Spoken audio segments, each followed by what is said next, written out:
Azolla வளர்ப்பு எப்படின்றத பற்றி தான் வந்து பார்க்க போகிறோம். அசோலான்றது முதல்ல ஃபஸ்ட்டு என்னென்னா, நம்ம ஆடு மாடு கோழிங்களுக்கு புரதச்சத்து மிக்க உணவாக வந்து அசோலா வந்து இருக்கும். இப்போ அது பார்த்திங்கன்னா எப்படி அமைக்கிறது, அதுக்கு நம்ம என்ன பண்ணணும், அதுக்கு எவ்வளோ செலவாகும் அப்படின்றத இந்த வீடியோவில் வந்து நம்ம பார்க்க போகிறோம். பொதுவாக அசோலா வளர்க்குறதுக்கு நமக்கு இடம் வந்து எப்படி தேவை அப்படின்னா, உங்களுக்கு வந்து 50% நிழல் இருக்கணும். ஏன் அப்படின்னா, உங்களுக்கு ஃபுல்லாக வெயில் இருந்தாலும் அசோலா கருகிரும், இல்லை ஃபுல்லாக நிழல் இருந்தால் உங்களுக்கு அசோலா வந்து அதிகப்படியான உற்பத்தி வந்து இருக்காது. இப்போ அதுக்கு வந்து நம்ம எப்படியான இடம் வந்து சூஸ் பண்ணோம் அப்படின்னா, பார்த்திங்கன்னா நான் மரத்துக்கு கீழே வந்து நிழல் வந்து இருக்கா மாதிரி வந்து சூஸ் பண்ணிக்கிறோம். இப்போ இந்த இடத்துல வந்து 50% வந்து நிழல் இருக்கும், அந்த 50% வந்து வெயில் இருக்கும். ஓகேங்களா? அப்புறம் அந்த மாதிரி இடமா வந்து சூஸ் பண்ணிக்கோங்க. இல்லை அப்படின்னா நீங்கள் நிழல் வந்து நீங்களாக வந்து இருக்கா மாதிரி ஒரு இடம் வந்து பிளேஸ் வந்து அரேஞ்ச் பண்ணிக்கோங்க. இப்போது நம்ம இடம் கிடச்சிருச்சு, அதுக்கப்புறம் நம்ம என்ன பண்ணணும்? இப்போ வந்து இந்த இடம் வந்து கிடச்சிருச்சு அப்படின்னா மட்டம் இல்லாமல் இருக்கும்.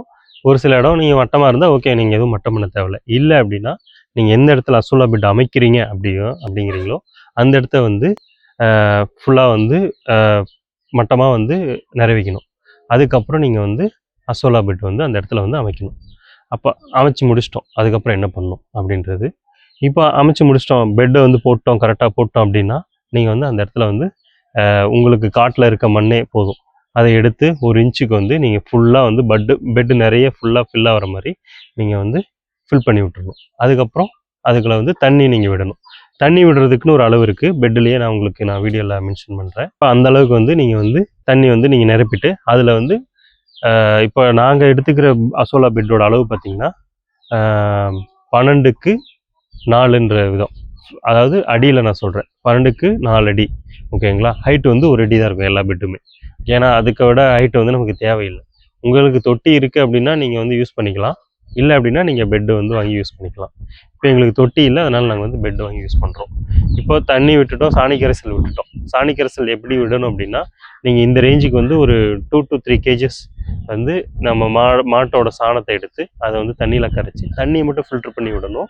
நீங்கள் வந்து அப்படியே கொட்டிட்டீங்க அப்படின்னா கருகருன்னு ஆயிடுச்சு, ஸ்மெல் அடிக்க ஆரம்பிச்சிடும். அப்புறம் வந்து அந்த இடத்துல வந்து நம்மளால் வந்து அசோலா ஃபார்மிங் வந்து கரெக்டாக வந்து எடுக்க முடியாது.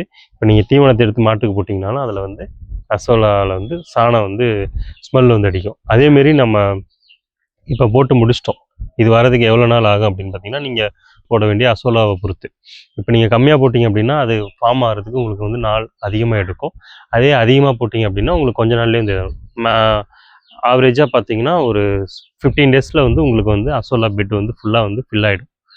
அதுக்கப்புறம் நம்ம வந்து டே பை டே வந்து எவ்வளோ எடுக்கணும்னா, இதில் வந்து நமக்கு வந்து ஒரு நாளைக்கு 1 kgலேருந்து 1.5 kg வந்து வரைக்கும் தான் வந்து நமக்கு வந்து மகசூல் கிடைக்கும். உங்களுக்கு நிறைய தேவை அப்படின்னா நீங்கள் மல்டிபிள் பெட் வந்து யூஸ் பண்ணிக்கலாம். இப்படி வந்து நம்ம எடுக்கிறது, நீங்கள் வந்து கையிலேயே அரிச்சு எடுக்கலாம். இல்லை அப்படின்னா நீங்கள் வடிகரண்டி மாதிரி ஏதாவது வடி மாதிரி வச்சு அதை ஃபில்டர் பண்ணி எடுத்துகிட்டு சுத்தமான தண்ணியில் அலசிட்டு அதுக்கப்புறம் மாடுங்களுக்கோ கோழிங்களுக்கோ ஆடுங்களுக்கோ வந்து நம்மளோட தீவனத்தோடு மிக்ஸ் பண்ணி கொடுத்துக்கலாம், இல்லை டைரெக்டாகவும் கொடுத்துக்கலாம்.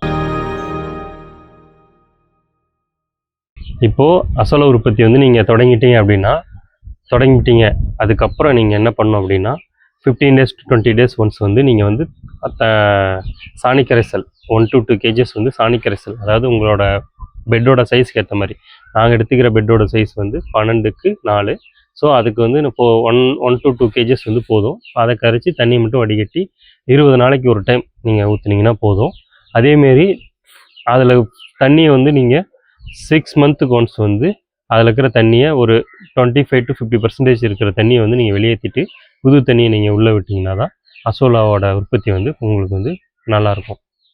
இப்போ நீங்கள் அசோலாவை 15 நாளைக்கு அப்புறம் நீங்கள் ஒவ்வொரு நாளும் நீங்கள் எடுக்கும் போது அசோலாவை நீங்கள் எடுத்து அதை வந்து சுத்தமான தண்ணியில் அலசிட்டு அதுக்கப்புறம் வந்து கோழிங்களுக்கோ ஆடுங்களுக்கோ மாடுங்களுக்கோ வந்து தீவனமாக கொடுங்க. ஏன் அப்படின்னா அதில் வந்து நம்ம ஆல்ரெடி சாணி கரைசல் ஊற்றுனதுனால அதில் வந்து அதனோட சாணியோட ஸ்மெல் இருக்கும். அதனால் ஆடு மாடு வந்து அதை வந்து சாப்பிட்றது வந்து தவிர்க்கிறதுக்கு வாய்ப்பு இருக்குது. அதனால் வந்து நீங்கள் சுத்தமான தண்ணியில் கழுவிட்டு நம்மளோட தீவனத்தோடையோ இல்லை தனியாகவோ மிக்ஸ் கொடுத்தீங்கன்னா அது வந்து நல்லாயிருக்கும், சூப்பராக இருக்கும், வந்து வளராது. அதேமாரி தண்ணியோட லெவல் வந்து பெட்டில் அதுக்குன்னு வந்து ஓவர்ஃப்ளோ ஆகிறதுக்கான வெண்ட் கொடுத்துருப்பாங்க. அதை விட ஒரு 1 inch கீழே இருந்தால் போதும். ரொம்ப கம்மியாச்சுனால தண்ணியோட வெப்பம் வந்து அதிகமாகிடும், அப்போ அசோலா வந்து கருக ஆரம்பிச்சிடும். அதேமாரி ரொம்ப அதிகமாக இருந்தாலும் உங்களுக்கு வந்து அந்த ஓவர்ஃப்ளோவில் ஆகிடும். ரெயின் வர நேரத்துலையும் நாம் அந்த வெண்ட் வழியாக வந்து ஓவர்ஃப்ளோ வெண்ட் வழியாக வந்து உங்களுக்கு வந்து தண்ணி வந்து வெண்ட் ஆகிடும். அப்புறம் என்ன பண்ணலாம், அவ்வளோதான், வேற ஒன்றும் இல்லை.